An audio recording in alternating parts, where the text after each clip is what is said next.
Coleção Lições Bíblicas, ano de 1934, comentadas pelo pastor Samuel Nistron, com narração e edição do pastor Moisés Câmara. 25 de fevereiro de 1934, lição 8, os 12 enviados, Mateus 9, 35 a 10, verso 8, 32 e 33. E percorria Jesus todas as cidades e aldeias, ensinando nas sinagogas deles, e pregando o evangelho do reino, e curando todas as enfermidades e moléstias entre o povo. E, vendo a multidão, teve grande compaixão deles, porque andavam desgarrados e errantes, como ovelhas que não têm pastor. Então disse aos seus discípulos: a seara é realmente grande, mas poucos os ceifeiros. Rogai, pois, ao Senhor da seara que mande ceifeiros para a sua seara.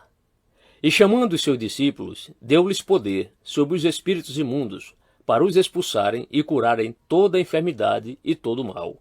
Ora, os nomes dos 12 apóstolos são estes: o primeiro, Simão, chamado Pedro, e André, seu irmão, Tiago, filho de Zebedeu, e João, seu irmão, Filipe e Bartolomeu, Tomé e Mateus, o publicano, Tiago, filho de Alfeu, e Lebeu, apelidado Tadeu, Simão Cananita e Judas Iscariotes, o mesmo que o traiu.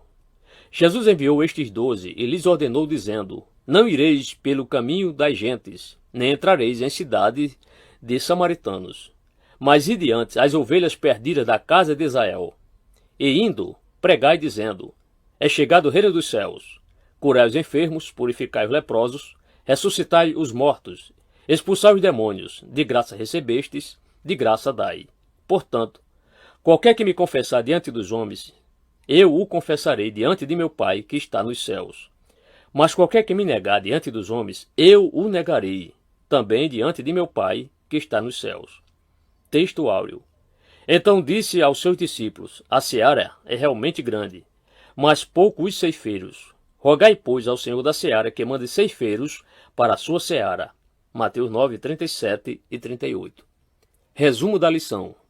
Jesus anunciando o reino por toda parte em Israel. Capítulo 9, versos 35 a 38. Jesus estende a ordem de proclamar o reino aos 12 discípulos. Capítulo 10, versos 1 a 4. A missão foi só para Israel. Versos 5 e 6. A mensagem para proclamar. Verso 7. A condição para ser participante do reino. Versos 32 e 33. Tendo Jesus feito a sua terceira viagem em circuito na Galileia, pregando o evangelho e curando os enfermos, encontrou diante de si uma grande multidão. O povo que andava como ovelha sem pastor despertou a sua compaixão. Ele se lembrou também daqueles que, por várias circunstâncias, não podiam estar ali para o ouvir. Por isso despertou os discípulos para as responsabilidades da seara e também os ensinou a pedir ao Senhor a ceifa por meio da oração.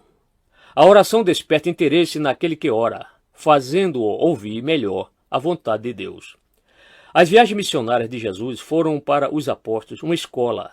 Nela eles aprenderam lições sublimes e viram também a eficiência dos atos de fé, o seu modo compassivo para com os perdidos. Apreciavam a relação íntima que ele tinha com o Pai na oração. E tudo isso foi para eles, apóstolos, uma escola que preparou auxiliares para entrarem em verdadeiro contato com a vida e com a necessidade dos homens. Comissionando seus discípulos, Jesus deu-lhes poder para fins especiais. Qual foi esse poder? Notemos as relações dos nomes, parentesco e as particularidades de cada um.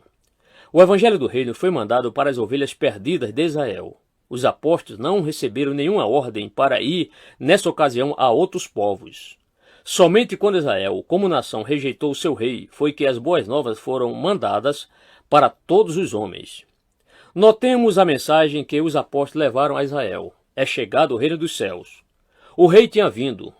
Se o povo o aceitasse, certamente gozaria das bênçãos prometidas pelos profetas. O povo, porém, rejeitou e crucificou o seu rei. Por essa recusa, rompeu a aurora para os indivíduos de todas as nações que crerem em Jesus como o Senhor de todas as coisas. A mensagem do reino dos céus, no sentido dispensacional, encerrou-se até que dos gentios seja tomado um povo para o seu nome. Depois então será restaurado o tabernáculo de Davi, o reino rejeitado pelos judeus. Atos 15, versos 14 e 16. Comparemos o poder e os milagres do reino, versículo 8, com o poder da igreja, Marcos 16, 17, 18 e 20. João 14, 12, 1 Coríntios 12, versos 9, 10 e 28. E todo o livro dos Atos dos Apóstolos. A condição para se fazer parte do reino é confessar o nome de Jesus diante dos homens.